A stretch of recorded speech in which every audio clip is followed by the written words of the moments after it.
Alors en fait, cette histoire, qui est une des premières histoires que l'on c'est pas romancé, c'est vraiment scénarisé dans la bande dessinée. Ça a commencé par ce qu'on voit d'ailleurs dans Paris Match, ça a commencé par une rencontre au Puce d'un ami journaliste qui nous explique que Édith Cresson sortait de chez Mitterrand tous les matins vers 7h15. Nous sommes un peu étonnés, parce que lui en plus explique, je pense que elle ne va pas uniquement consulter le président comme Premier ministre, mais qu'il y a peut-être une histoire. Comme on n'y croit pas trop, on y va un peu sans y croire, et en allant vérifier l'adresse qu'il nous donne, qui était sur le quai Branly, donc ce n'était pas l'adresse de Mitterrand, personne ne savait que le président habitait quai Branly à l'époque, on pensait qu'il était soit à l'Élysée, soit rue de Bièvre. On y va, mais sans prendre vraiment de précautions. Et en fait, au bout de quelques minutes, où on commence à traîner vers 6h30 devant le quai Branly, en plus, on n'y croyait pas parce que le journaliste nous avait dit il n'y a pas le GSPR, il n'y a pas le groupe de sécurité de la présidence de la République, et ça, on savait que ce n'était pas possible.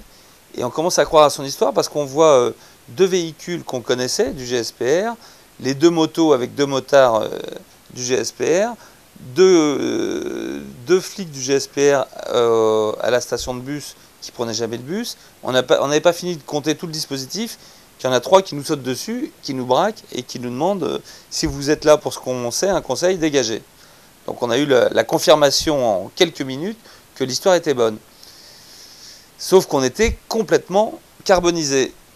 Donc on s'est dit comment on va faire, et on a décidé de ne plus passer sur le pont de l'Alma et près du quai Branly pendant quelques semaines, et même au téléphone, parce qu'on était évidemment sur écoute. Moi j'ai appelé ma mère, je lui ai dit voilà, on avait une info sur Mitterrand, mais c'était bidon, on se remet sur Caroline de Monaco, c'est plus intéressant. Donc on essaye un peu de les endormir, et en fait on loue un appartement de l'autre côté du pont de l'Alma, donc de l'autre côté de la Seine, et tous les matins on voyait en effet Mitterrand sortir de là, sauf que c'était un peu incroyable parce que on voyait pas très bien, il y avait les arbres en fait qui sont des quais, les quais rive gauche, la voie express qui part, et donc il y avait les feuilles. Donc on a été voir un pépiniériste, on lui a dit on ne peut pas mettre un produit pour... on a expliqué qu'on était décorateur sur un film et qu'on faisait des scènes dans un jardin et qu'on voulait qu'il n'y ait plus de feuilles aux arbres. Et on lui demande est-ce qu'il y a un produit, il dit oui on peut mettre du sulfate de cuivre, seulement les troncs vont devenir bleus, enfin bon c'était assez... Après on s'est dit on va passer avec une moto, une tronçonneuse, on va couper les arbres. Et en fait on a fait plus simple, on a attendu l'automne.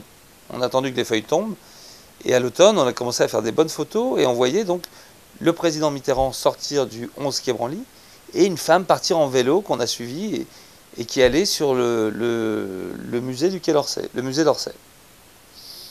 Et c'est un peu comme ça que l'histoire de la révélation dans Paris Match de l'enfant caché du président de la République, c'est-à-dire Mazarine, a débuté. Et c'est très bien terminé par une publication en couverture de Paris Match avec une chose incroyable que Franck Thénault nous avait racontée, c'est-à-dire que 97% de la mise en place du journal a été vendue le premier jour. C'est-à-dire qu'on ne trouvait plus un exemplaire de Paris Match en France.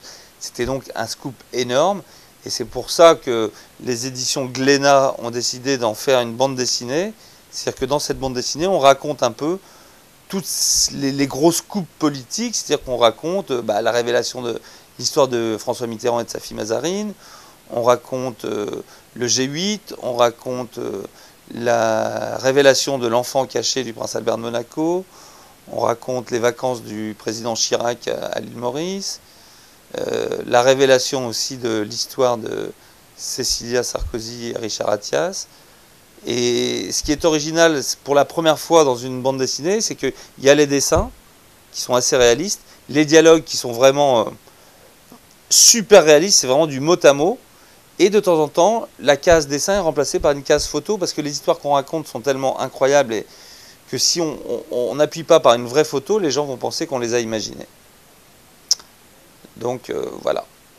Je sais même pas, ça s'appelle comment? Chasseur de scoop, je crois.